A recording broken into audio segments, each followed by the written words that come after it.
மகராஜனோடு ராணி வந்து சேரும். இந்த ராஜயோகம் காலந்தோறும் வாழும். இது மன்மத சாம்ராஜ்யம், புது மங்கள சௌபாக்கியம்.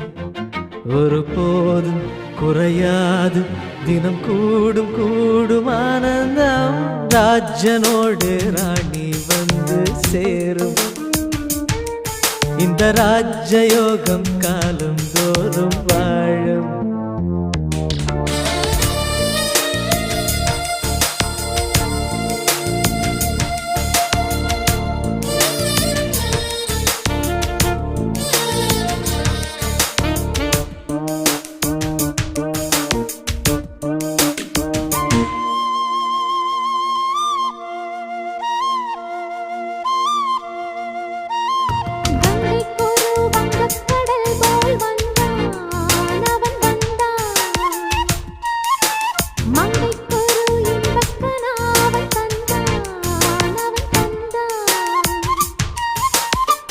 கண்ணில் என்ன வண்ணங்கள், சின்ன சின்ன மின்னல்கள்.